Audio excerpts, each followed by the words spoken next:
Lastly, ningependa kupongeza county commissioner wetu.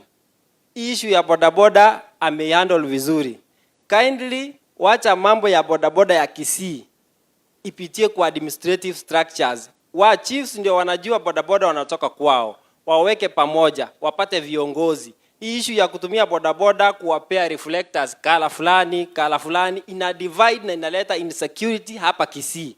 Nashukuru sana county commissioner na watu wake wanafanya kazi mzuri katika hii county. Thank you very much. Asante sana. Elijah Nyarumi will represent people living with disabilities, please.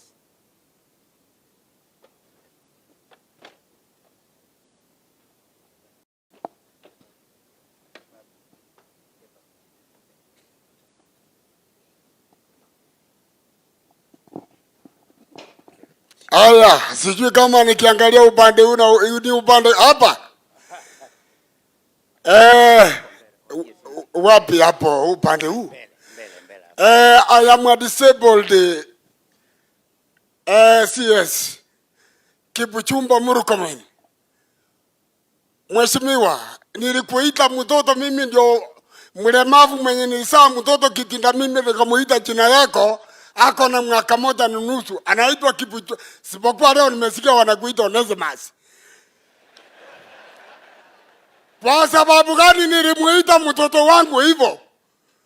Sehemu za Baringo, sehemu za Nandi, huyu mheshimiwa alianguza machambasi na wote alituhakikishia hapa ya kwamba walirudisha mabunduku yote kwa police station wakati alichukua usukani. Erebu yako zere bobe.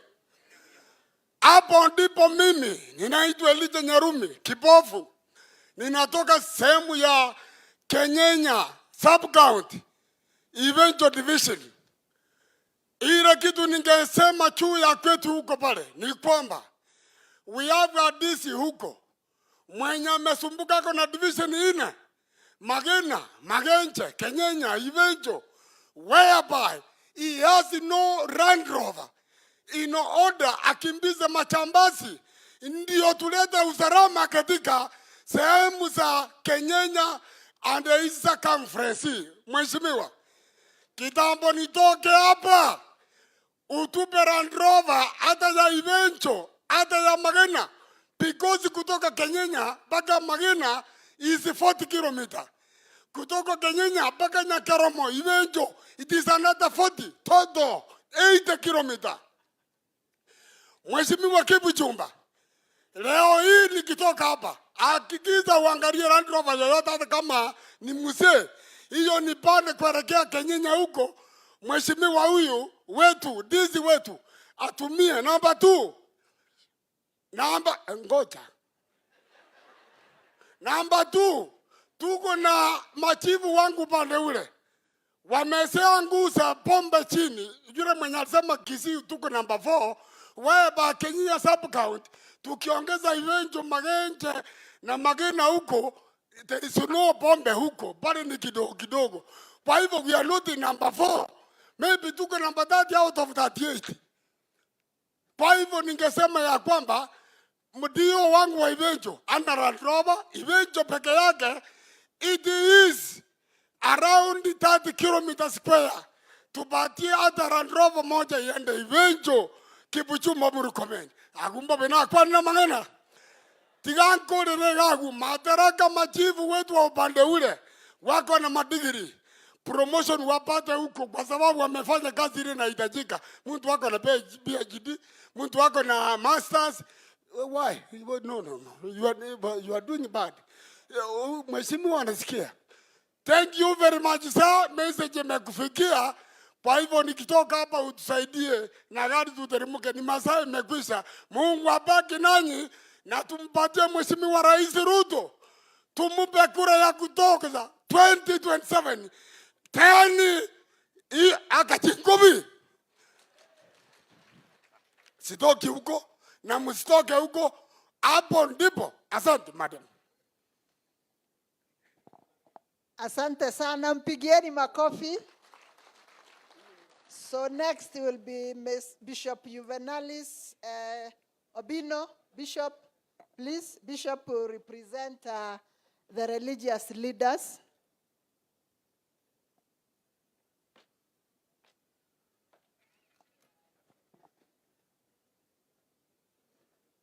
Bwana asifiwe. Najua sasa njaa inawakula, wewe sema Bwana asifiwe. Bwana asifiwe.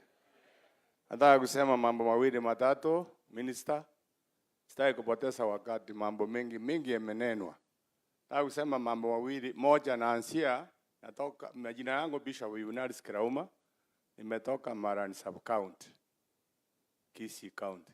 Pale Marani mahali nimetoka, hii wajibu bila wameangalia wale wamenona usiku mzima wasawa watapewa msaada juu na pigi wape communication ile itakuwa hizi pigi waredeshe ile walikuwa napewa. Jambo ya pili, Phyllis wale wanaitwa wasee wa mtaa tunataka kuongelea sana. Wale wasee wamefanya kazi na hii majibu na hisa anijibu, lakini hakuna kitu wamepata. Nataka kuweka limit kwangu, sie kwako. Mtu akiwekwa mzee wa mtaa, awekwe mtu anafikiria na iko na miaka ya kutosha. Sasa akiwa mzee miaka 80, Biblia inasema ya kwamba ukifika miaka 70, hiyo maisha ingine ni ya upusi. Sasa atakaaje? Atakuwa anachibu aje? Lakini akiwekwa mtu ya miaka 55 hapo 55, 70, atakuwa anachibu mzuri. Ndio pombe itaisha. Lakini ukiniambia sasa mzee ya miaka 90 ataenda kutafuta pombe wapi apoteze? Kwa sababu yeye ni kibogoyo. Sasa hatafika mahali. Ndio tunasema wale wazee watabutie kitu kidogo inaitwa moni na wao wajisaidie naye. Jambo lingine, pale sensi mahali tunatoka, wodi mzima ina askari, ina nini, imekaa ho. Sasa hiyo wodi tunataka ipewe police station, ipewe askari, wakue pale, security ndiye itose. Pile ngenyi location, iko na askari vituo 2, wapewe full police station. Kwa sababu communication inakuwa hizi. Sasa Mugambi wakati ataenda pale, atafika pale, amechoka na pale ni mbali ya mwisho. Kuna sub county yetu. Sasa DC hana gari, atatembea namna gani? Una mnaida CID hana gari. Atapata aje walimu? Sasa kitu inatakiwa tupate gari pale Marani na ule CID pale Marani. Na musi bila umesema pombe ni mingi, andike majina wale watu walevi, akaleta kwa DC, wale walevi waitwe, ndio mambo ishe. Haleluya. Mungu itawana mwarosire Moses. Asante sana. Asante sana. Let's appreciate him, please. Next is a representative of the business community, Makarios Monyancha. Na kama hayuko, Paul Nyamwaya Nyangute. Business community representative.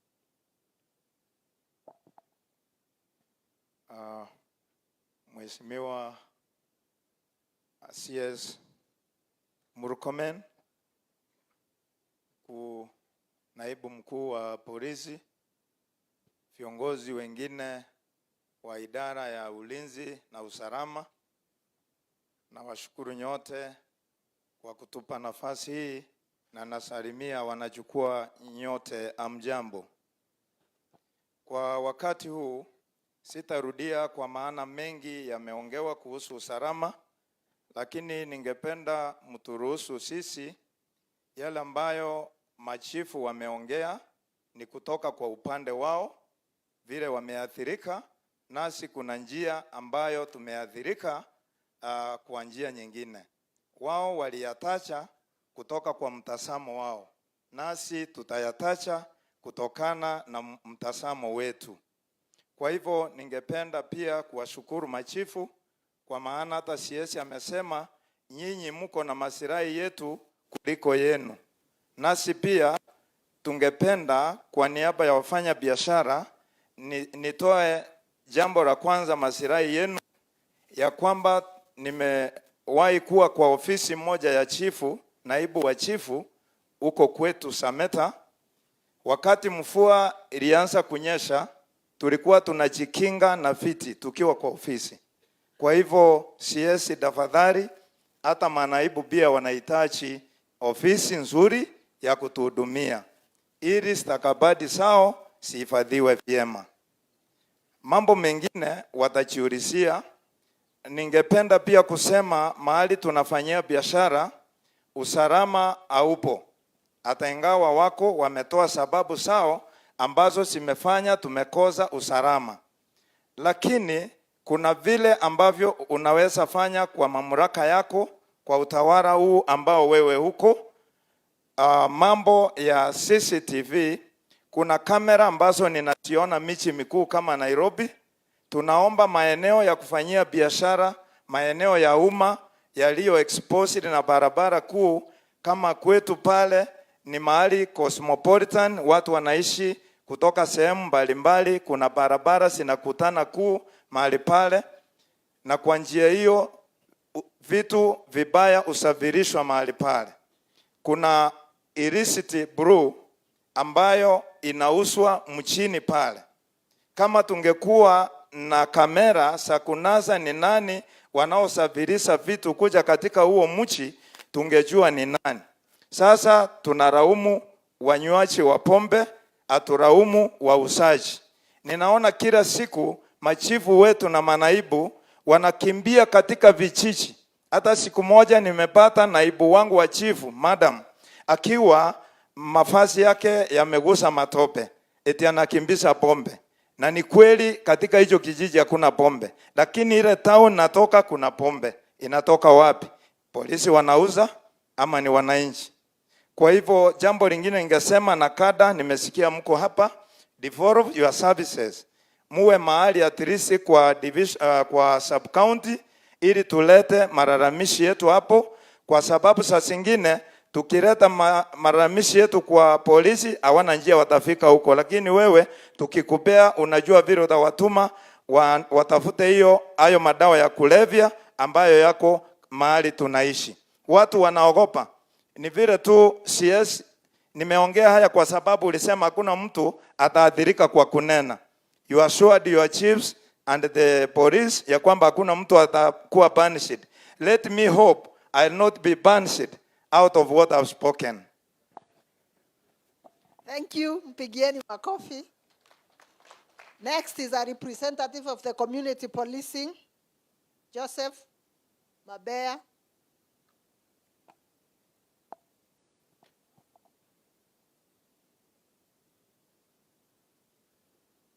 Honorable OCS, COS, Murkomen, wenu rafiki yangu sana kutoka kwa siasa na kupenda tu leo ndio nimekuona, nimesema asante.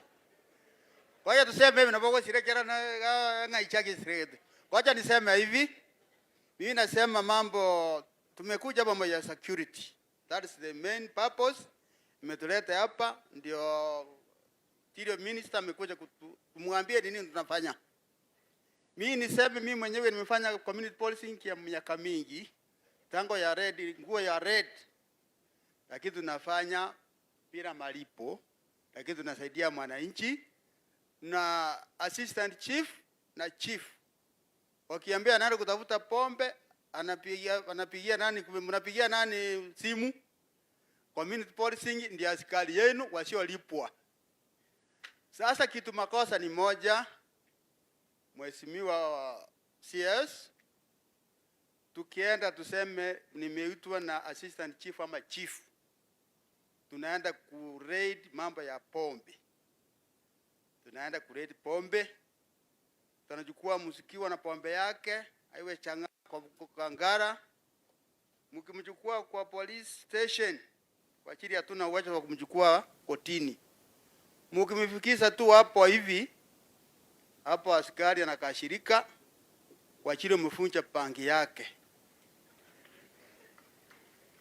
Mkirudi nyumbani na mguu, yana wapita na pikipiki anawaambia sawa mlifanya mzuri. Sasa hiyo vikwazo, hiyo maneno linafanya pombe situ kuendelea kwa Kisii yetu. Ya pili, ukienda kwa mtu wa pangi haikuhusu Kisii, inatoka mahali inaitwa Tanzania kwa Zulu inakuja mpaka hapa. Ukipata kama mumeenda mnashikilia pangi, community policing assistant chief, mkienda mjukue kwa police station. Mkifika hapo, mkubwa wa huko anakashirika kwa ajili pangi yake imefanywa nini? Imefunjwa.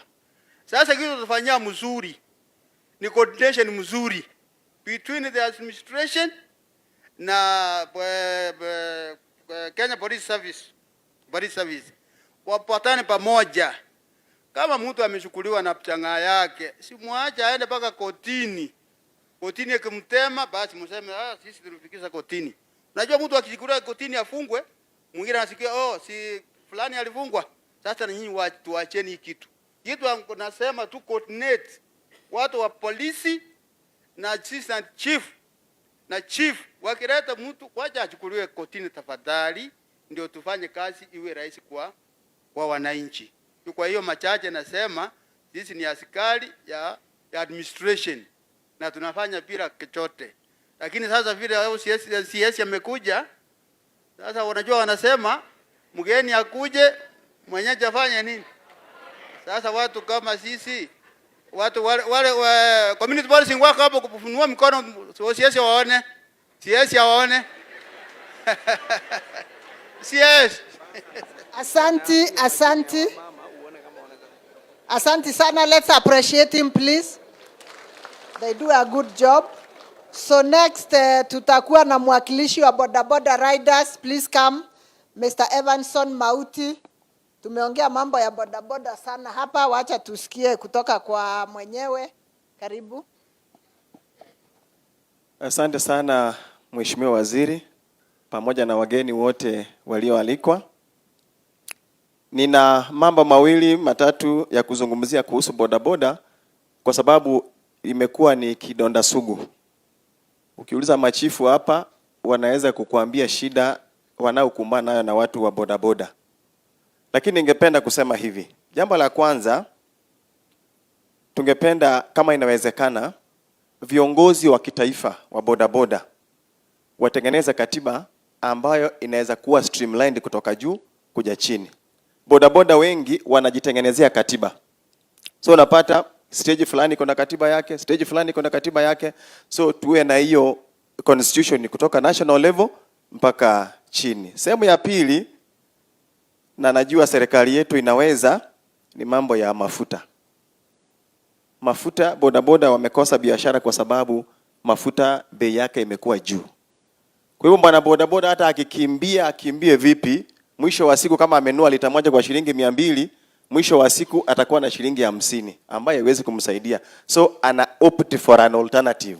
Kwa sababu hii imeshindikana, inabidi nikae sehemu fulani labda nipate kitu kingine cha kufanya kuliko biashara ya bodaboda. Tukipata mafuta imepungua, and then we will be on the safe side. Number 3, kama inawezekana tuwe na age limit. Watoto wengi wameacha shule. Grade 8, grade 9 anaachia hapo, unamkuta kwa bodaboda. Yaani imekuwa ni kama biashara rahisi. So kama inawezekana tuwe na mpangilio kwamba ili uingie bodaboda lazima uwe na miaka fulani ama uwe umehitimu grade fulani. Hiyo nafikiria inaweza ikatusaidia. Wanasiasa, Mheshimiwa Shairi Chanda, shida imekuwa kwenu kubwa. Tumekuwa kama mawe ya kurusha. Yaani wanasiasa wakitaka wafanikishe jambo fulani wanatumia sisi kama bodaboda. Njoo mfanye hiki, njoo mfanye hivi. Shilingi 50, 100, by the end of the day impact ambayo imeachwa huko ni kubwa, lakini wanasiasa hawaonekani. Government iweze kuaddress hilo ili tuweze kwenda sawa sawa. Confrontation itakuwa ni best channel kuliko ambush. Kuna shida nyingi za bodaboda everywhere. Unapata ni makabiliano ya maaskari pamoja na bodaboda. Na unajua bodaboda ni wengi kuliko hata maaskari. Na ni vijana wamekula vizuri. So hii confrontation haitatusaidia. Tuwe na dialogue nyingi. tuwe na seminars nyingi, iwe kwa county level, sub county level, at the village level, mahali kuna stages. Tunaweza zuia hii shida ya boda boda. Kitu cha pili, kwenda mwisho, kuna mataa zimekuja yellow, hizo ni kama flashlight, zimewekwa kwa pikipiki. Gari inatoka mbele, anaona mwanga mkali sana. Sio kwamba ni taa za pikipiki, lakini sijui mahali zimetoka.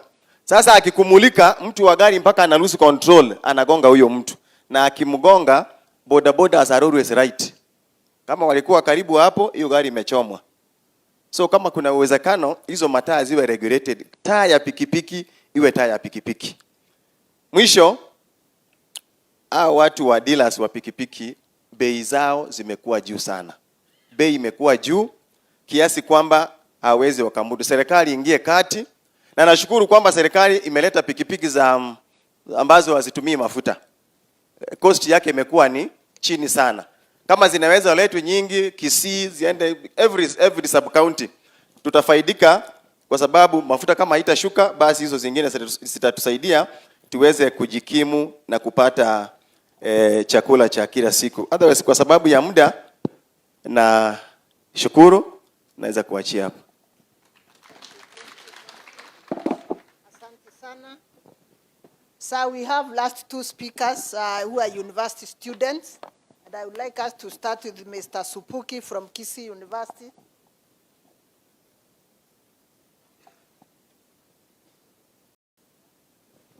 Thank you. Our Cabinet Secretary, all protocol observed. Good afternoon. Good afternoon once again. By the names, I'm Lemaragiti Sapoki. I'm a student from Kisii University, a 40-year student pursuing bachelor's degree of education. First of all, I'm very much happy to be here today and being given this opportunity to address some concern and requests from Kisii University students. We all understand that Kisii University is a university with a larger number of students, and as much as security is concerned, we have a lot of issues and complaints we need to raise to the security authorities that are present here today. So I'm very much happy because I never went to a meeting like this. And being a student leader, I'm very glad because I'm going to say those issues, and I believe and hope that they are going to be addressed. Issue number one, we have issues about theft.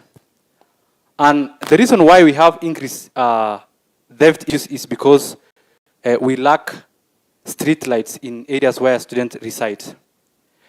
When you, for example, when you take a walk at the night time, you can find that it's only around the gate of the university that has street lights. And we know that we are a large number here, and we are one of the contributors of the development and economic growth in this county. So we are here standing that we are not commanding, we are requesting all the authorities and the people who are concerned to come in and help us to address these issues. Point number two, we have issues with border operators. There are cases whereby students are harassed, they are overcharged. For example, recently we received 8,000 students, and in that case, the main means of transport is border. So you can get a case whereby a student is charged 500 Kenya shilling from Kisii town to Kisii University, which you can only charge a student almost 50 to 70 Kenya shilling. The other issues is some students phones are snatched by the border operators. When you use a border to your resident, when you are paying the border, you know, we mostly use phone to pay. So at that time when you are paying, a border rider can snatch your phone. We have cases that we have filed right now in the university whereby student phones are snatched. The second concern I have is about drugs and substance abuse. That is local bureaus and the sale of drugs like bank. There is increase on them. So we are really requesting that we need help to mitigate those issues and also investigations to know the real suppliers and the people who are selling these drugs to students. The other issues is we need increased patrols. There are issues about insecurity which we talked, and I have had many people talking about them here today, that even during the night, student houses are broke. People broke into the houses. And we don't have, outside the university, some students live in areas where there is no security. There is no securities. So, hata ukipata hiyo time, someone broke into your house, when you try to call, you cannot get quick response. So we are really requesting that we can get quick response from the police and all the security officers so that we can able to tackle those issues about insecurities. The other issues is about accidents around the university roads. The road is in terrible, it's not in good condition. We want pedestrian walkways so that during the day, the student can have at least free transition in and outside the university. So those are our concerns as students, and we as student leaders, we are very much happy to the CS Interior for organizing this event so that we can able to raise this concern to you, and we hope that we can get the right consideration. I also have two requests to our CS Interior. One, internship and mentorship opportunities. We ask the Ministry of Interior to consider expanding opportunities under the programs like the Kenya Youth Program, the Kenya Youth Empowerment Program. You can get that in our country, per year, over 70,000 students graduate. And you can get that almost 10,000 students are considered in internship opportunities. What about the 60,000 students? Wanaenda kukaa nyumbani. So we are also requesting that your office kindly consider the Kenyan students so that they can get some paid internship. The second request is civic education. Civic education. We request greater engagement from your office in offering civic education. Many students want to clearly understand their rights, roles, and responsibilities as citizens. We need a country whereby we live harmoniously, peacefully. And we know that we as students, we are the contributors of all that I have stated. So kindly, Mheshimiwa, we request that you can consider us in that. Cabinet Secretary, we as students, we are not only pointing out our problems. We know that we are offering ourselves as partners to these officers. We are also ready to give any support that is needed from us as students. Because what we need at the end of the day is a safer environment and healthy lives. Thank you so much. My name is Lemaragiti Sapoki. I come from Samburu County, a place where insecurity is not defined. You cannot get into Google to define what is insecurity. You just get outside and you know it. Thank you so much, and may God bless you. Thank you so much. Please appreciate him.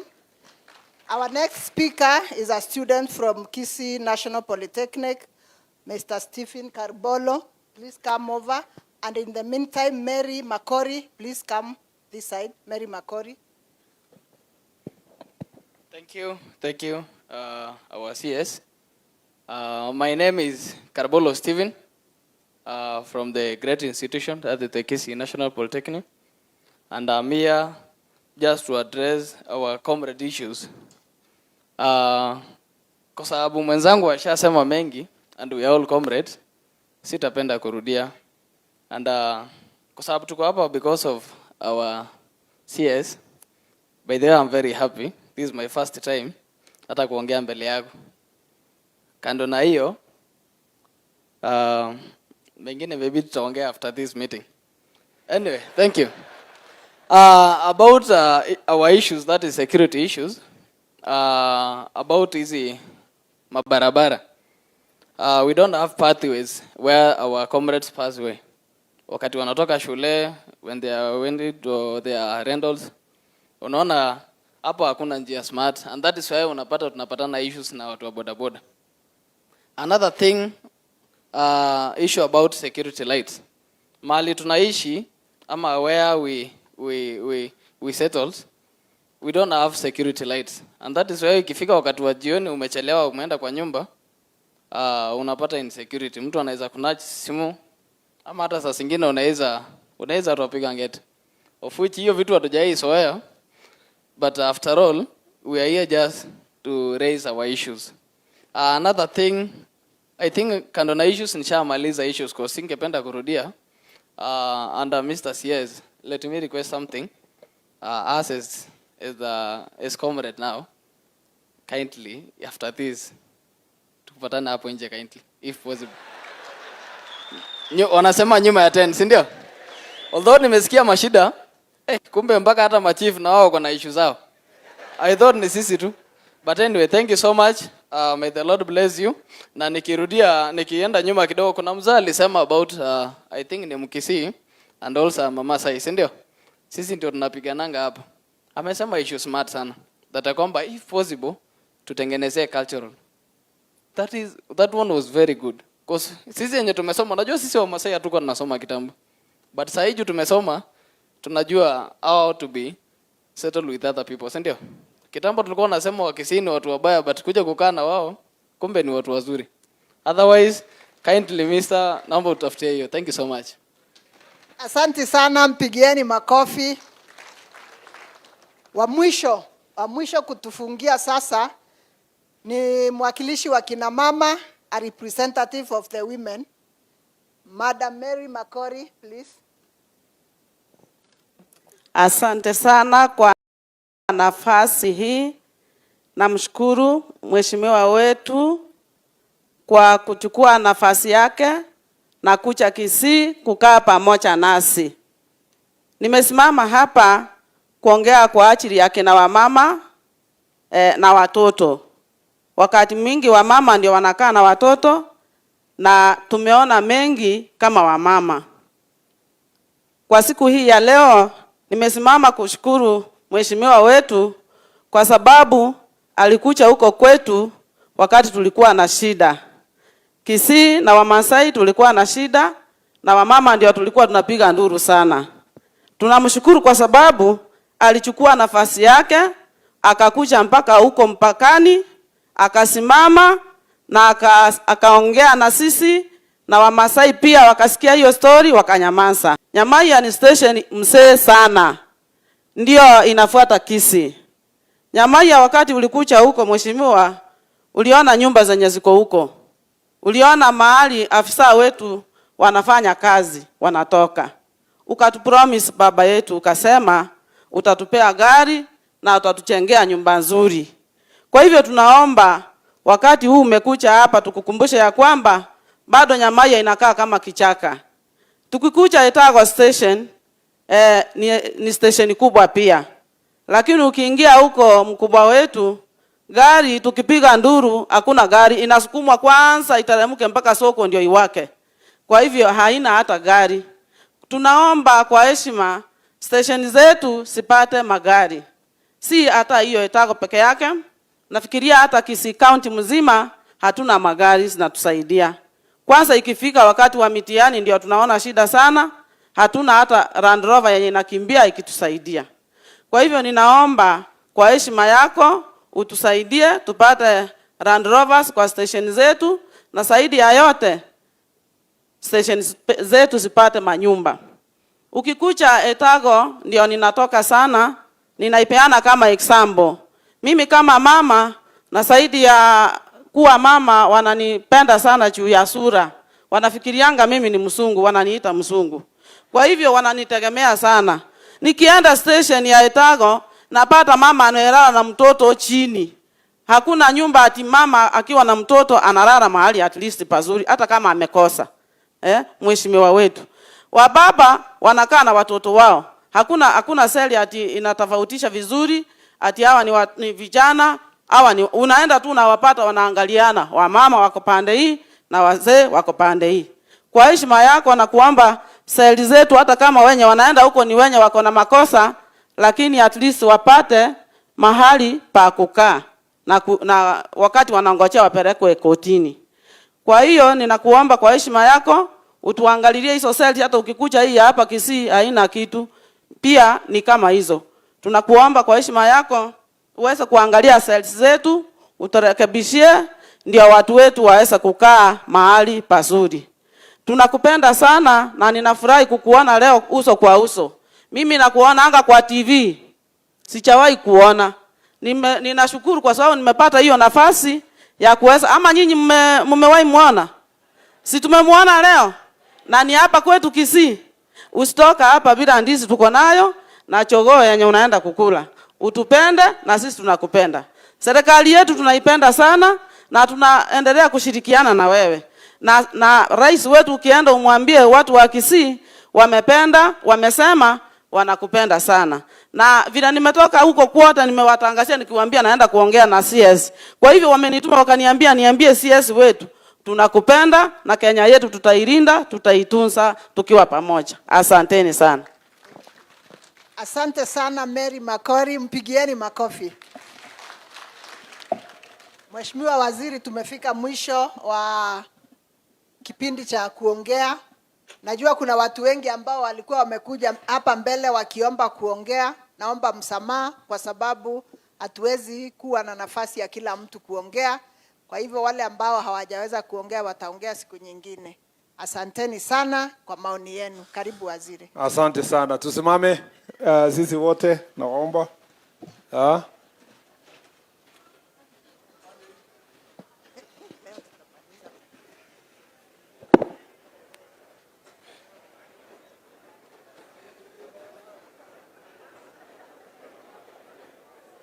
Asante sana. Please continue. I'll respond very briefly. Alafu nitapatia viongozi wetu. Alafu tumalize. I'm very happy. Kwanza wacha nifungue kwa kusema nimefurahi sana sana sana kwa nyinyi wote ambao mliongea kwa niaba ya wenzenu. Mlisema kila mtu alikuwa na point ya kusema. Leo there was minimal repetition. There was a lot of emphasis kwa mambo yenye inahusu wananchi. Now everything was very good. This is one of the best Jukwaa Usalama forums I've ever attended.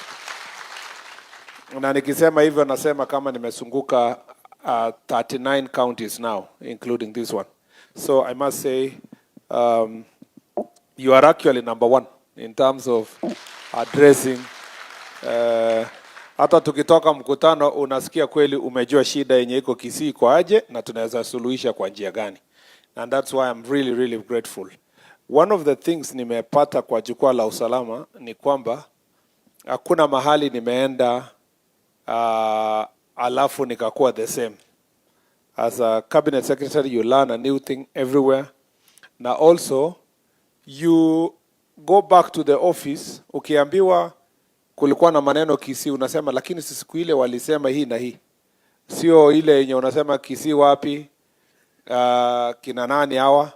Hata leo kwa niaba yenu chief na assistant chiefs wenye mmeongea wameniweka kwa sura yangu ama kwa akili yangu, ndio every time I think about Kisii I know kulikuwa na ule chief, ule OCS aliongea na mambo kama haya. And this is the kind of interaction we want to have.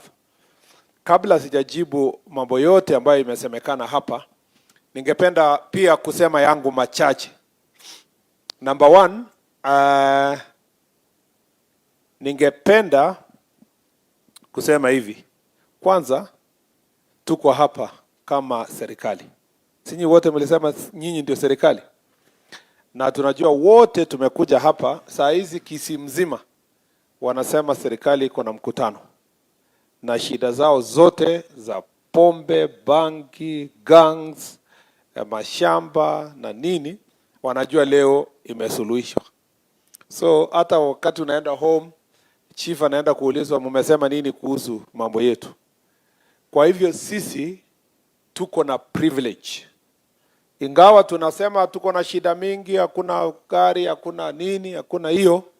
Kwanza kabisa sisi ni wale wachache kwa Kenya mzima ambao wamebahatika kupata kazi ambayo inalipwa na pesa ya Wakenya. Ukweli ama sio kweli?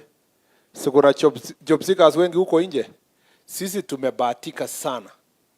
Na kabla hatujajitafutia mengi zaidi ya yale tuko nayo saa hizi, ni lazima tukumbuke kwanza tulitafuta hii kazi kufanyia nini. Ni kwa nini tuliapply kwa hii kazi?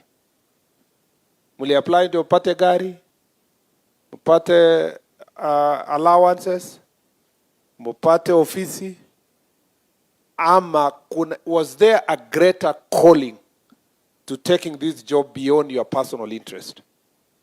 If there was no greater calling, then you are in the wrong place. Because this job yenye tunafanya, hakuna pesa inaweza lipa. Hakuna. Hiyo pesa kidogo askari analipwa inatoshana na vile ile bunduki anabeba na ile riski anaweka maisha yake. So you are in this job not because of the money. If you are here for the money, then you are in the wrong profession. You should have gone to do business. Yeah? Hii yenu ni public service. And that public service has a big component of sacrifice. Ni kujitolea. Wewe ni kama ule pastor ako hapa. Ni kazi ya umissionary. Ukiona pastor mwenye anahubiri injili vizuri, ni yule hakusema waje niende kanisa kwa sababu sijapata job ingine. Waje niende hapa ndachukua marupurupu kidogo nikiwa kwa kanisa. If the first responsibility of a church leader ni kucollect sadaka, huyo mtu atahubiri kweli? Sasa atakuwa na focus tu penye pesa iko na inajulikana. So the same for us chiefs, police, this is a calling. And when it's a calling, it's a high calling. It's beyond your personal interest. Yes, we will advance your personal interest, but you must understand that you've come here so that you can make a difference. Ukiwa wewe umekuwa chief kwa location fulani, assistant chief kwa location fulani, OCS kwa division fulani, na umetoka hapo na hakuna kitu unakumbukwa nayo, hakuna hata mtu analia kwa sababu umeondoka. Watu wanaulizana kwa location, imebaki mwezi ngapi huyu chief aondoke bwana? Watu wakisikia OCS amekuwa transferred, wanafanya party. Na sio wakora, wananchi. And I like, sometimes tukitransfer some OCSs, IG make transfers, ametoa OCS. Watu wanachukua matawi, wanapinga, wanasema huyu OCS haendi. Thank you very much. Na ni wananchi. Huyu OCS, that is the real litmus test that that person was the servant of the people. Yeah? Ukweli ama sio ukweli? Yeah. Lakini ukipata mtu mwenye akiondoka hivi, the entire village wanapiga makofi, wanasema thank you. Unajua tunaenda mahali wanasema afadhali kutokuwa na kama hakuna OCS mwingine, waje tu huyu aende tukae kivyetu. You know, you must understand that. Chiefs wenye wako hapa, wenye waliandikwa kazi 2 years ago, wako wapi? Wenye bado hawajalipwa salary, wengine nini? Yeah. Nani ameandikwa kazi 2 years ago hapa?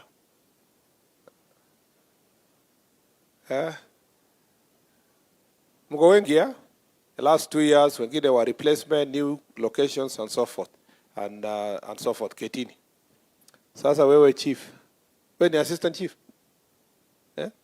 Wewe ni assistant chief. Siku ile ulienda interview, si ulijua hakuna ofisi? Si ni kweli? Si ulikuwa unajua hakuna ofisi? Na hata ulijua hakuna gari?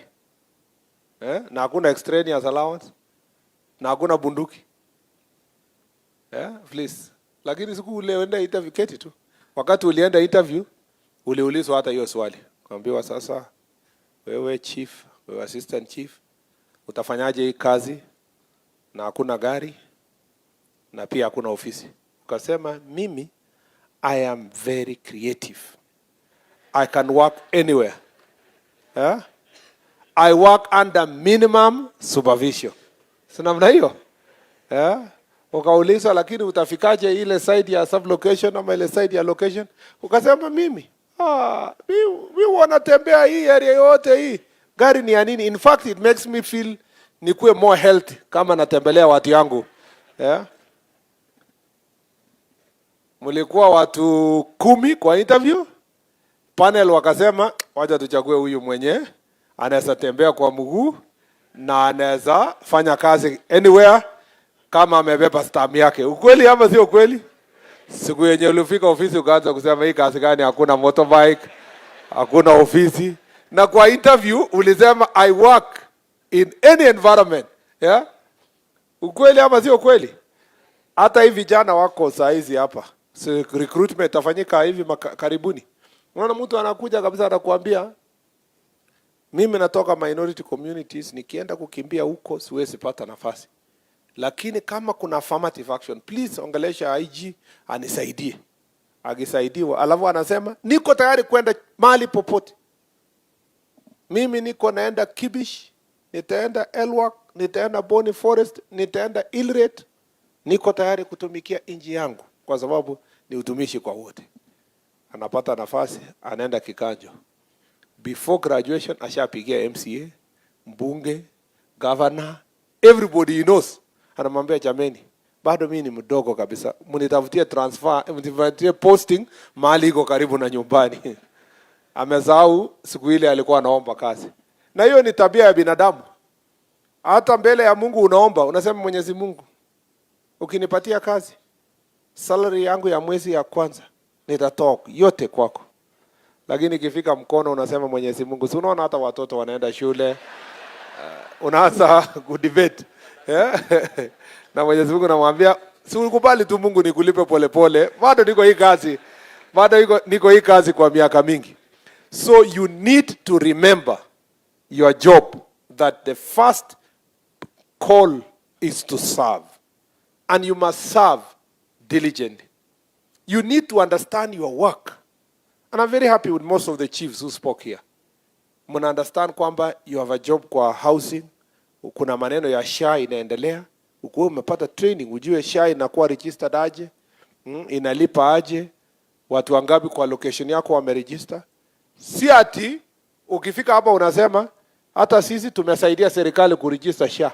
Ulisaidia serikali ama ulifanya kazi yako? Si umefanya kazi yako? Kwani wewe unawezaje kuwa location yenye watu yako hawajaregister SHA? Yenye kuna farmers hujaregister? Yenye kuna health people ambao hawajakuwa tested by health promoters? It's part of your calling to make sure that your location and sub-location is properly served because they have a diligent chief and assistant chief. So you need to understand your job. Useme, this is my job, this is my calling, I must make a difference. Ukiwa chief kwa location fulani, unajiuliza, hii shule iko aje? Wewe sio ati mnasimamia mashule, lakini wewe ndio unasanya watu wako useme, jameni, tunataka kuongea na mheshimiwa. Tunataka hii shule tuongezewe classes. Watoto wetu wanasomea mahali pabaya. Haya, wewe ndio unaorganize watu yako. Unasema barabara hii sio mzuri, mwaka huu tungetaka ikuwe priority. Usiseme hiyo ni ya mheshimiwa na hiyo ni ya CDF. Because you are the leader kwa your locality. You must understand kwanza, wewe ni kiongozi. Leadership. And a leader leads by example. You know, you must be in front of the sheep na kondoo inakufuata.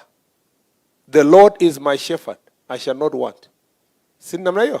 He makes me lie in green pastures. Yeah? And you know, so you must lead your people to green pastures. You must lead them to water. They must finally say, surely goodness and mercy shall follow me. Sindio? Kwa sababu of the work you have done. Leader. Usikue a butcher. Kuna the Lord is my shepherd. Lakini kuna the wabucheri anaitwa nini? Mchinjaji. Mchinjaji.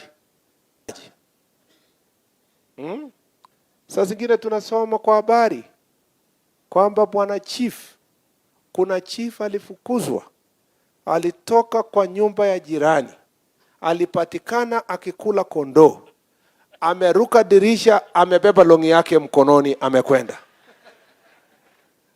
Huyo chief ni mchungaji ama ni mchinjaji? Yeah. So you must understand that you are the shepherd. You must lead by example. Example number 1, you must have knowledge. Understand the subject matter. Understand the things you are supposed to do. If you don't understand, na uende baraza, ukiulizwa chochote kwa location, ujui anything, wewe kwanza lose leadership. Ukiona mkutano yenye chief ako, lakini kuna kajamaa mwingine anakaa kona, ndiye anaulizwa maneno kwa community. Chief akitaka kusema, hebu kaa chief kidogo, wacha tusikie huyo mzee wa busara atushauri kwanza, ndio wewe sasa useme yako ya crown. Lakini huyo kwa hiyo location, that mzee is the leader, the chief ndio ako office. The wrong person is in the office. Actually the right chief ni ule mzee ana consultiwa na kila mtu kwa community. So you must be ahead of your sheep. You must be ahead of your people. You must always seek knowledge. You must seek ways. Don't wait for government to take you for training. There are many ways you can train yourself. Your time unatumia kwa TikTok na whatever, you can go to many open sources kwa YouTube, kwa Google, yenye iko na a lot of material, yenye unaweza kujiongezea knowledge kama chief. Hata kama hujasoma, sasa hata hiyo ni rahisi. Unaenda kwa YouTube, unasikiliza. You just search. Explain to me about SHA. Kuna ingine hata inaitwa ChatGPT. Siku hizi hata unaweka tu sound hapo, inakuambia SHA is a program started by the government of Kenya, it's being implemented like this. You can always, there is enough places to get knowledge. Si namna hiyo? Kuna chief ajui nini inaendelea kwa location yake? Kuna chief ajui anything? Si chief anajua kila kitu? Ukweli ama sio kweli? Hebu tuambiane ukweli. Si chief anajua kila kitu? Si ni mtu ya network huko nini? Anajua changai inauzwa wapi? Nani anauza? Nini? Hakuna kitu chief ajui. Chiefs ndio ule anasign ile karatasi ya watoto kupata ID. Ukweli ama sio kweli? Uliza chief. Nauliza huyu kijana. Huyu kijana ni wa Samuel ama ni nani? Anakuambia hii kijana ni ya Samuel, lakini Peter anafikiria ni yake. So tumemwandikia Petero tu kwa sababu yeye ndiye anakaa na yeye, lakini mtoto mwenyewe ni ya Samuel. Kwa sababu chief anajua kila kitu kwa village. Ukweli ama sio kweli? Sasa wewe chief usiende baraza, uulizwe swali na wananchi na useme sijui. Hati unaulizwa na hii SHA. Chief, tueleza sisi hii mambo ya SHA vizuri. Unasema hii SHA mimi sielewangi sana, lakini mimi naomba mjiandikise kwa sababu mimi sitaki kupoteza kazi yangu. Watu wanasema huyu chief ndiye mkora wa siasa ama apendi hii mambo ya SHA. Usiwahi kubali ujui kitu. Ukiulizwa kitu unasema hata yenye iko ngumu. What is Pythagoras theorem? Unasema the explanation has changed in the recent past, but science keeps evolving. I will be able, or mathematics formulas keep evolving. I will consult and come back. Si namna hiyo? Ukiulizwa kitu unasema kuna kitu DCC alisema kuhusu hiyo kitu, wacha nitampigia nitawaambia. Na usikubali kuambiwa kwa location. Hebu pigia simu DCC kama tujue kama anachukua. Ukiambiwa pigia DCC, usiwahi kubali una connection. Hata ya mheshimiwa usiseme huyo mheshimiwa aniongeange ni mimi. Naambia tu watu mheshimiwa is busy. Ukiambiwa hebu pigia yeye simu, unapiga na unakata, unasema ni kama is busy. He will call me later. Ama namna gani? Alafu baadaye unaambia mheshimiwa bwana unaniaibisha bwana. Ni mambo tu ya hapa area, hata nataka kukusaidia tu solve hii maneno. Ataelewa kwamba wewe ulikuwa unafanyia kazi. Kama hujui kitu, tembea na kijana mwenye anajua ama mzee kwa village. Kwa baraza. Ukijua hiyo ndio maneno tunaenda kuongelelewa. Mambo ya succession. Hujui vizuri succession procedure inaenda aje? Tembea na mtu anajua. Fika pale unamwambia, unaambia baraza, niko na mambo mengi leo.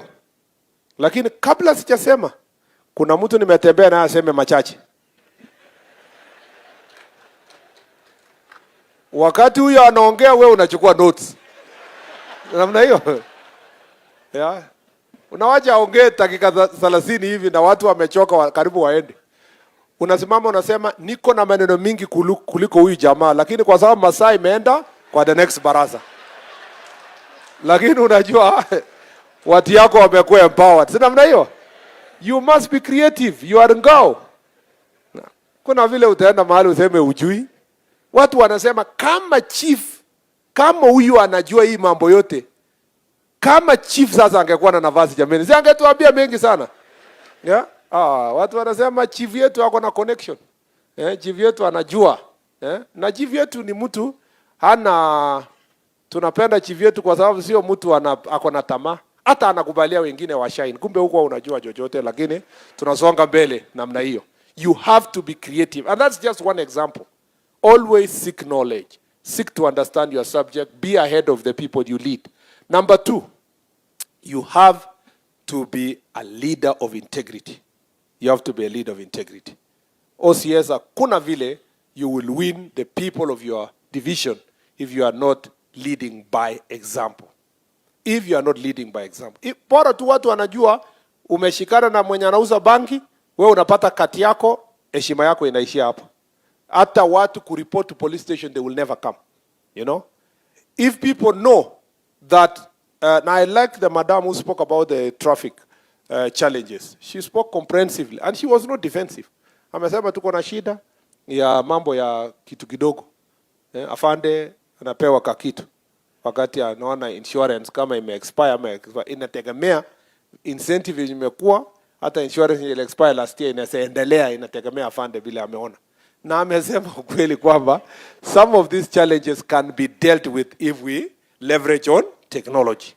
So we must face, thank you very much, we must face the reality that you must be a person of integrity. And as I said earlier, the values that you profess, because we must all of us, OCSs, you are the leaders. You are the leader. Police station is the final center. You are reporting your crimes. As the leaders who face these challenges every day, you must be also the leaders in fighting corruption and instilling principles of integrity in the National Police Service. Tumeelewana? Tumeelewana? So naona ya wale chiefs ni wale tu. Saa 9 Saa 9 usisahau. Chiefs tumeelewana?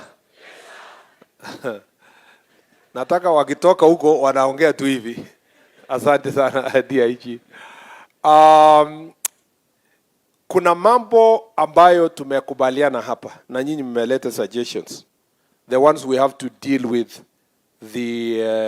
kwa hii county. Hii kitu ya boda inatusumbua. So we'll speak to the leaders, but we need to go back home and organize our boda sector.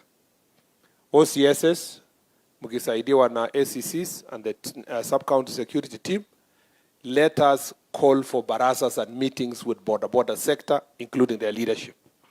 Yeah? Let us give them a role in our security arrangement. Yeah? Hata tukiwa shule, ule mtoto anaongea mingi na anasumbua na ana lead kwa nyuma huko, anafanywa kuwa prefect. Ukweli ama sio kweli? Analetwa hapa mbele, sasa yeye ndio anaandika watu wa kuongea. Sasa anakuwa disciplined na wale gang alikuwa anaongoza wanakuwa disciplined. Let us find a way of reorganizing the boda. I will also speak to NTSA so that they work with us to organize this boda sector. Are we together? We need to make sure that the boda sector is properly organized. Kwanza, we work together with the Transport Ministry and NTSA to make sure that boda sector in Kisii, as a matter of urgency, is put in certain level of leadership. In other counties, boda people speak. Nilikuwa Kirinyaga the other day. The chair akiongea kwa hapo, ACC ana confirm, DCC ana confirm vile they work together. It must be the case also here. We must arrange here. Mpaka tuibaki watu wachache ambao tunasema ni huyu na tukiwastaki wanaingia kwa laini. Wale pia wakora, watu wa sungusungu, chingororo, amachuma, wenye wanajificha kwa boda, we must get them out. Those who want to do criminal activities. if the border sector is organized, they will even have better working relationship with the universities. He is snatching your phones from students. Students are being overcharged. They will understand these are our customers, and they will treat them in the manner in which that they are supposed to be treated. So there is a bit of leadership organization on the border sector. We want to have official reflectors in the borders wanatumia. We want to ensure that they have helmets. So this leadership in the border sector, I was trying to do it when I was in transport. But now we need to support the transport ministry and work with them together with NTSA to see how best we can organize and give them responsibility here, including making sure that everybody who is operating must be in a SACCO. And that SACCO must present their uniform as a SACCO. Tumeelewana? Tuwachane na ni kama amjaelewa hii maneno. Is that not the direction we need to go? We want to hold the borders uniform yao ikuwe ni uniform ya SACCO. Isikuwe uniform ya siasa. Ati mtu wa torture people. No. And we cannot surrender any part of Kenya to gangs. We cannot. It doesn't matter who is doing it. It doesn't matter who is doing it. We must make sure that we get rid of this madness. Wacha niwaambie wewe chief na assistant chief. Sikia, nyinyi ni watoto wa hii county. When all is said and done, OCS will be transferred, minister will be changed, sijui nani, OCBD atatoka, ACC atatolewa. There are only people who are probably going to retire here and be buried here. Ni chief na assistant chief. We must take the proper initiative out of love to our own people hapa nyumbani. Kuambia, if we train our children to become gangs, it will be the place hapa Kisii itakuwa ni mahali ambapo watu hawataona amani na ni watu ambao wako nyumbani pale. Cases ya defilement itaenda juu, gender-based violence itaenda juu. All these things will go up. And you are doing it for a short-term political interest because you like this MP, you like this governor, you like this senator, you like this aspirant. We must stand firm and bring order in our political circle. I don't want to brag, but in my county we have problems ya banditry na tunapambana nayo. Lakini what I like about my county, since I was a senator, governor yenye tulikuwa nayo, leaders who are there now, there is nobody who has a single group that he calls his gangs. Na all leaders wanaendanga baraza moja wanaongea na kutoka. In fact, a sitting MP ama governor sometimes anachotea aspirant. Wanapiga story, anapatia lift, wanaenda. Here, even to sit on a podium like this, some counties, a number of counties in Kenya, the political environment is being extremely polarized. We need to bring sanity in leadership in our country. We cannot continue like this.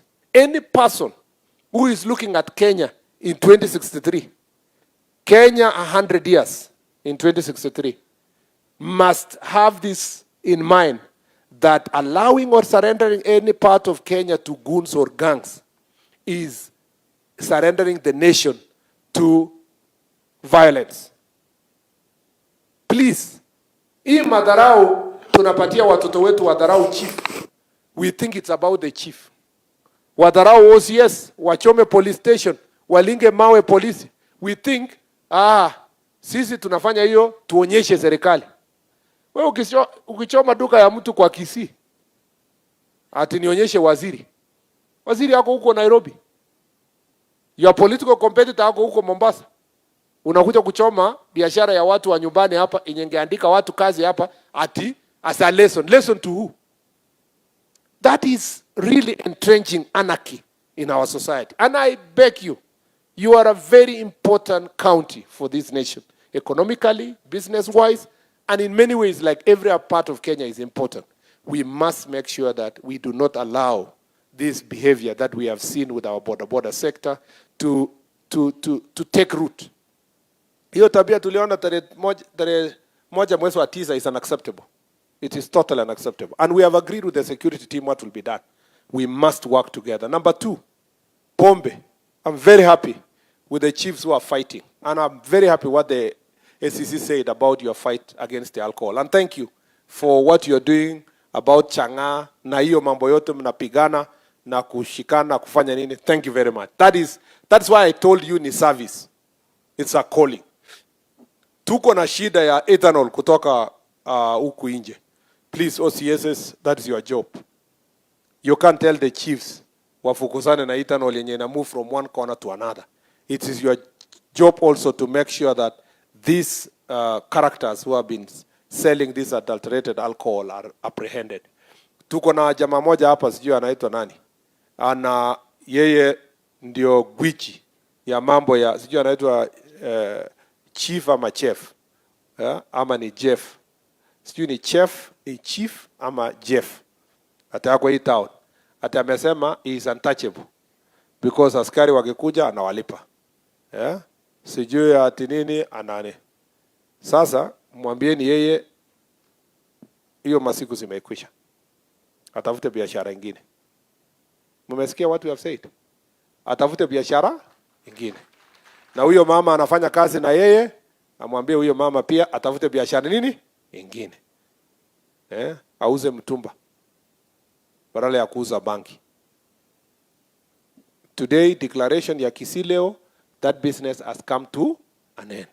It doesn't matter kama amelipa magistrate, amelipa judge, anasema ako na OCS kwa mfuko yake, ako na kwa mfuko, ako sijui na mwanasiasa kwa mfuko. Today is the last day and it's the day of the Lord. He should look for another business. Na DIG will confirm that later when he speaks. Hiyo tumesema kwa heri, bye bye. Yeah, aimbe ile wimbo ya sitarudi Misri. Atafute biashara nyingine. Tumesikizana? Alafu ya tatu, mambo ya defilement. Hakuna vile tutamaliza defilement msipotusaidia kama chiefs na assistant chiefs. We must sensitize the community about the danger of hiding cases of defilement. Na hakuna kumaliza cases of defilement kinyumbani. Yeah? Ati kienyeji hapa nyumbani, ati ni baraza, ati walikubaliana. OCS, please. Don't come to a meeting like this na usema, unajua wale walikubaliana wakasema tumalizie nyumbani. Au unawezaje kubaliana defilement of a mtoto ya 9 years, 11 years, 12 years? Walikubaliana aje? Watu wenye wanakubaliana peke yake ni above 18. If a lady comes to police station, report na she's 25. Amekuja kureport police station akasema I was raped. Yeah? And then arudi aseme nilidanganya. At least you can say she's using a mind. Yeye mwenyewe ni above. Lakini hakuna mtoto below 18 years on anything. Because they don't have the mind. They don't have the capacity to have sex. Any kind of sex she has with anybody is known as defilement.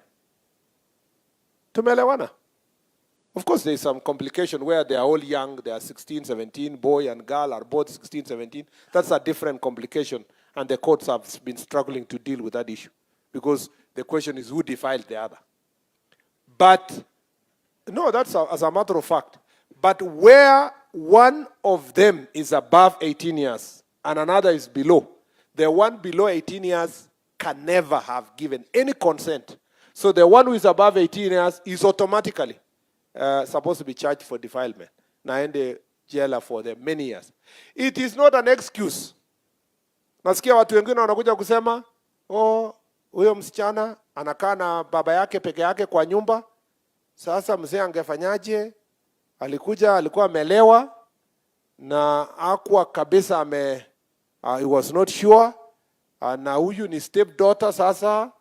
Alikuwa amevaa skirt ile kafupi. Sijui alikuwa sijui nini. Please, tusitafute excuses. As they said, we were speaking with Masengeli here.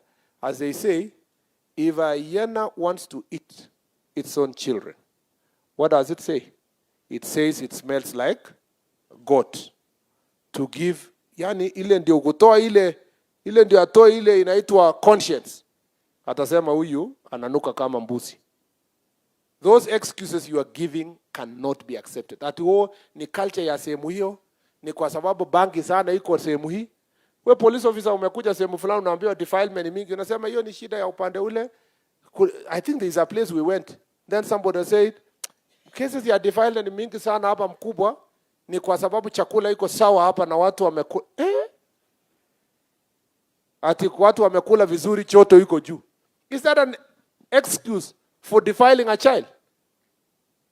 Please, those itikadis and those arguments, we must never entertain them in the society. Let's deal with case of defilement for what it is. Wale wamama wanapigwa na bwana zao, usiseme, unajua Mkisii ni mtu wako na hasira, ni hasira tu ya Mkisii ndio ilifanya. Ati alikuwa na discipline bibi yake. That is not an excuse, chief, na OCS, na this team. Anybody who beats another adult, there is no license anywhere for a man to discipline his wife using violence. And because of this, kuongea maneno ndio tunafika penye tumefika. Ati ilikuwa ni uchawi walikuwa wanaondoa. Please, those excuses should not be there. The last thing I like to highlight ni mambo ya land issues. Land issues hapa is a big issue, and it's a conversation that when we are writing Vision 2063, or the vision of Kenya, kwenda mbele huko Kenya in 100 years, we need to dream that in the next 30 years, Kisii, all the people will be living in one area, and there will be big land for farming. You need to start thinking to shift the mindset. Land consolidation, people will live in one area, they will farm the rest of the land. Because if we don't do that, this is going to be a rural slum. If you overfly Kisii, kila mtu wako tu kona hapa kona hapa kona. Mtu akioga kwa hii nyumba ingine, maji inamwagia mwenye wako hiyo nyumba ingine. It must stop. You know, it must stop. We must find a way. And that's not my job, of course. And it is our job collectively as a country. But what is our job is to ensure that land disputes are being solved using legal processes. I agree with those who have said tupatie skills chiefs, SCCs na wengine ndio wasaidie kwa alternative dispute resolution. I agree also that succession processes are taking long to gazette, and I think that is something we must take with the lands ministry. Kwa hivyo mambo hayo yote ni ya mambo ya wananchi wa Kisii, na kuna mambo mengine mengi ambayo sijakuzia. Sasa wacha niseme ile nyinyi mmesema ya welfare yenu. Mambo ya magari, it is true. Transport is a big problem. Many of your police stations don't have cars. Sub-counties yenye haina magari. Hata saa hii mnaniambia, ule mzee alisema hapa tengeneza hii division, tangaza. Yes, naweza tangaza. Lakini hakuna gari ya ACC. Hakuna ofisi. Hakuna AI. You know? Saa hii naweza tangaza ya chief na assistant chief. But you see, akikuja hapo, hakuna salary. Wengine bado wanangojea for 2 years. So, there is also planning that we have to do. On the vehicles part, there is a procurement ongoing. We hope itamalizika before the end of the year, ndio tupate magari ya kuweza kudistribute kwa various places. We will also relook at the issue of motorcycles to see what we can do to help our chiefs and to make access. Tumekubaliana mpaka hapo? Wenye wameumia sana ni ma-ACCs. ACC wameumia. ACC wameumia kwa sababu wako katikati somewhere hapa. Na zamani DO ndio alikuwa mtu ya Land Rover. Siku hizi ACC ni ya bodaboda. Ukiona mtu wako na uniform kwa bodaboda, chances are ni ACC ako anaenda kazini. Babu yule mama wa ACC ule aliongea uzuri sana. Ndio huyo. Ndio huyo. Sasa nyinyi mnaona mama kama huyo anapanda bodaboda jameni.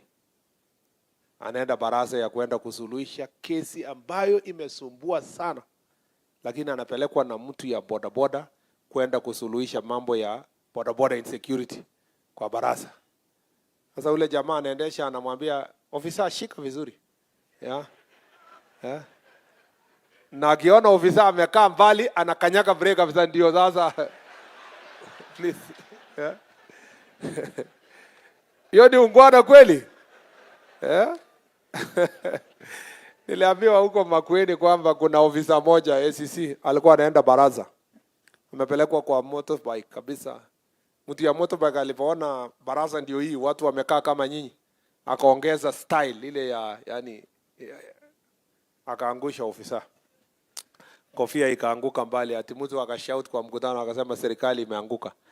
So ndio serikali isianguke, we want to see if we can have one vehicle at least in a sub county yenye itakuwa pool vehicle yenye itasaidia ACCs waweze wakafanya kazi yao kwa njia ambayo itakuwa ya heshima. Na wakati tunang'ang'ana kufika hapo, please let's also carpool. Yeah? Gari ya kama OCS ako na gari aende na ACC. Si namna hiyo. Kama DCC ndio ako nayo akusaidiane na ACC for the time being. Yani make sure we cover each other. Tusiwaje mtu kusema bana huyo mwambie atafute boda bana. Angangane si alitafuta hii kazi. Si ulisikia waziri alisema wewe ulitafuta hii kazi na ulijua hakuna gari. Please let's make sure that we carpool together to help each other. Number 2, mambo ya we have a big problem on the administrative units kwa sababu ya budgetary related issues. But kama vile mmeomba, out of these 9 divisions nitaona kwa hii budget yenye iko gani ndio iko na shida, kama ile ule mzee alisema kwa hapa, tuone vile tutasaidia a few of them to operationalize as we wait for the next supplementary budget. Tukishapata the next supplementary budget, tutaona we progress to the locations and sub-locations and increase the numbers that are going to be operationalized. Because ACCs are in office anyway, nitatuma a few of them to the divisions yenye mmeuliza as we work out a program ya hiyo maneno. So mtajua hiyo in the next 3 weeks or so, before the end of this month maybe, early next month tutakuwa tumetuma ACCs to a number of the divisions that you have requested. On the question of on the issues related to offices, it is true most of our offices are in bad shape. I am a supporter of NGCDF, and I'm requesting our MPs to continue partnering with us. We build good police stations, and we build also very good offices for our chiefs and assistant chiefs. We have designed the office, the structure of the offices, and we want to request us to partner together so that we can sort out that issue. On the question of village elders, tulimaliza public participation. Thank you very much for the views you gave. We have done the CAB memo. I will be presenting soon to the cabinet so that we can have a direction how to support the village elders as they help us to serve, also to support security sector in the local level. Kwa mambo ya uniform tumekubaliana, so tumekubaliana hiyo mambo ya uniform. We have a direction on that. We'll just progress. Mambo ya promotions, we want to train everybody and then the promotions take place. We want the final Jukwaa la Usalama meeting yenye rais mwenyewe ata-receive our report. Yeye atatupatia direction on how best we will have sat down, think through, and we get his direction on how best we can do promotions so that it is continuous and also training becomes continuous. And how to revive the regional training centers so that you don't have to wait to go to Embakasi to be trained. It cannot, the trainers, because there are fewer, can come to the neighboring institution. In some cases, we even work with universities. With colleges, universities, so that some programs can continue. We don't have to wait for 8 years, 10 years before capacity building is achieved in different parts of the country. Mambo ya AIE, we are reviewing it. We will come back to you to see. It may not reach 6 digit yenye mtu alikuwa anasema, but we will make progress and we understand the challenges. Police I thought the OCSs know by now that there was an improvement recently on the question of AIE, and some of the police stations never used to receive are receiving this month. And we hope that we can cover all the police stations on the question of AIE so that then you can do your job accordingly. Nini ngine? Yeah? Medical cover has been said. We are also reviewing it. We review and we see also if we can have a better scheme under SHA that is better than the scheme that we have at the moment that can serve everybody. So the review is ongoing on the question of medical. Bas kuna mambo mengi. Mambo ya lights. Deputy Governor atakuja kujicommit hapa. We want street lights around some areas and unmotorized transport DG. It's good we work together to make sure that between Kura and the county government, we have walk paths for the people. You know, I was a Minister of Transport. Most of the people who die are knocked, are pedestrians that have been knocked by motorcycles or magari. Yeah? And they die needlessly. Either they were in motorcycle or they were walking. We need to make sure that non-motorized transport is an area of utmost priority in these issues. There is no need Chief Akue anaenda kutoa testimony in every case. He was just assisting to arrest. But for the chief now to be witness in every case, I think that is overstretching. It is going to affect the works of the chief. Mambo ya handcuff nimesikia. AIE salary review, I have heard you, personally made by the chief. And then WIBA work,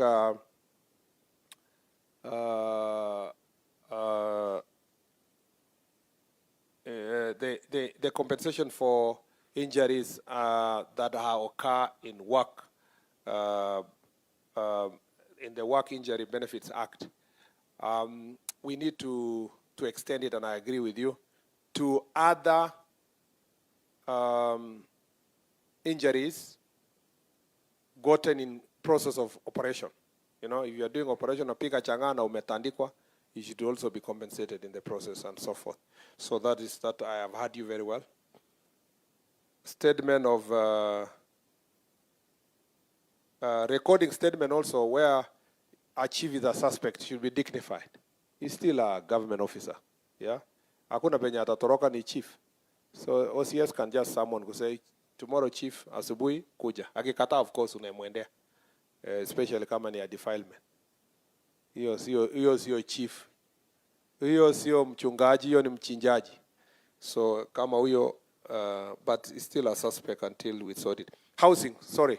I wanted to say that we are working with the housing ministry to build 17,000 houses for the police. And this county, of course, headquarters around, and a number of places is going to be beneficiary. We are going to streamline mambo ya housing, including for the SCCs where they live. Your case has been made passionately. That is one area that we must apply our mind properly to see what can be done. Gender desk is also important. We are going to make sure that that is skilled in all the police stations and also maybe in the sub-counties to have a gender desk. Extraneous allowance, I've heard you. Mambo ya training, mapema, I've heard you. Support on prosecution, mambo ya banki, transfer policy. We're also going to work on a transfer policy. That is clear. Mtu anakaa mahali fulani for how long? Unless of course, it is extremely important for. There should be general principle, and then now there would be operation. You may have good skills. We need you to go and save the country in another place, so you have to go. Ama tuseme our officers wenye walikuwa promoted wakae hapo mpaka December. Yeah, cases like promotion, for example, they have to leave. Na pengine wako na watoto hapa, so but still we have to get them out of the station where they are. So logistics will be met, but we must give a human face to public service. Ama namna gani? Yenye mtu anasikizwa anasema mnaweza nipatia 3 months jameni mtoto amalize shule or something of that sort. Sometimes of course you have cases where, especially when it's women and they're the ones with the children, we have to be very careful. We are lucky sometimes the man where he's working, his family is elsewhere. Amewacha nyumbani or something like that. There was a study someone read in Nakuru that because of the nature of transfers and working conditions of officers, cases of divorce are very high. And he read some numbers. So we don't also want to break families in the course of performing our duties. It's important to support the family. Mambo ya gambling, I agree. We need to do a crackdown on gambling and gambling machines that are not licensed. Mambo ya strength, police strength will be sorted by the hiring that is coming up. Mental health issues, we are very, very we are very passionate about mental health. And so any police officer, our police officers wenye wamejaa everywhere na ni addicts ya pombe tuwapeleke tuwapeleke rehabilitation center. Lakini also I agree with the OCS who said you can't take mtu rehabilitation today, tomorrow. Sasa tuna discharge huyo in public interest. Aendelee na rehabilitation na family. Si namna hiyo? Yeah, there is only so far you can do. You can't rehabilitate someone who is 30 and take them to rehab continuously for the next 20 years or another 30 years. There has to be a limit. So that policy will be worked out. Transfer policy, recognition, reward program, I agree. We need to come up with a period of time where we come together, recognize who has done what, reward them, celebrate them. It doesn't have to be a lot of money. Hata mtu akipewa 1,000 shillings, lakini amewekwa hapa, ameambiwa this is the best OCS. It goes into, anapewe certificate ya kusema recognized as the best OCS in Kisii County this year. That goes into their growth as a person. The same to chiefs and everybody. I agree with you entirely.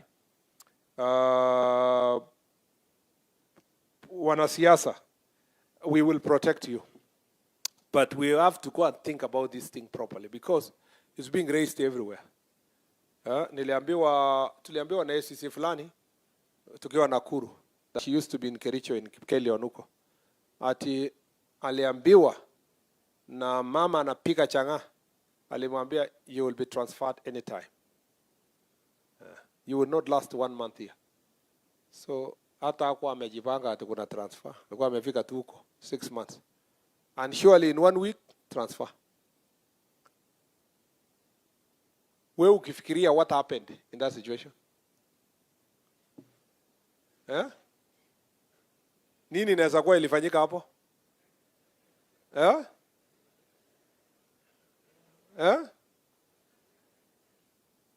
There are many scenarios, ndio? Inawezekana huyu mama anajuana na mbunge ama governor ama senator, ndio? Na senator ako na network kwa ofisi ya waziri. Ndio? Ama PS. Ama Madam Beverly Opora hapa. Pass.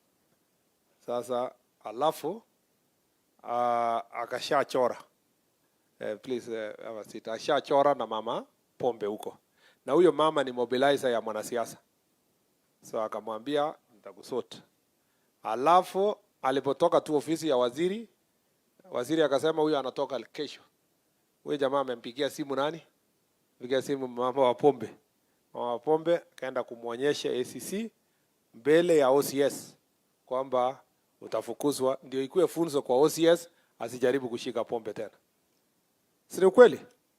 I'm just giving that example that touches on my office so that, and I'm not saying it is me, but you can see people, maybe in the regional commissioner, county commissioner, nani.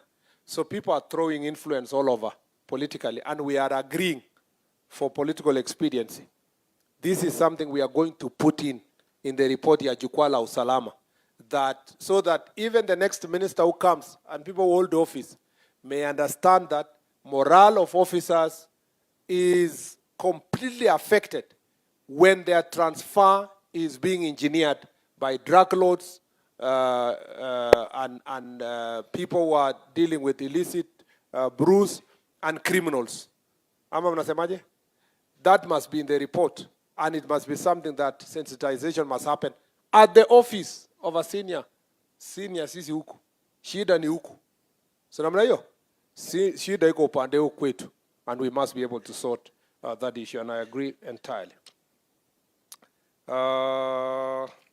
I think I can say so many things, but you know, not everything was supposed to be answered here. Mambo ya CCTV for security, please, Governor, DG, we have to think again. There might be need for county directive kwamba people who own buildings in urban areas like Kisii town becomes mandatory to have CCTV in your building. That will help in a great deal when you are doing investigations.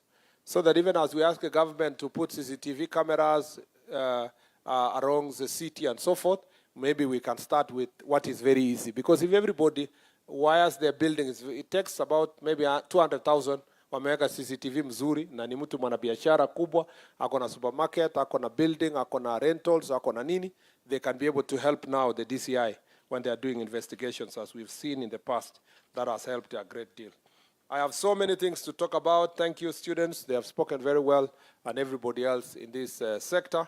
Na kwa sababu hatuwezi kumaliza maneno yote, ningependa tufungie hapa. Si namna hiyo? Kwa sababu you have been a very patient people. Now it is my humble duty to invite Mheshimiwa Zair akuje aseme machache na onyeshane viongozi wenye wako hapa, alafu aite DG bas, alafu tufungie hapo. Asante sana. Thank you very much Mheshimiwa.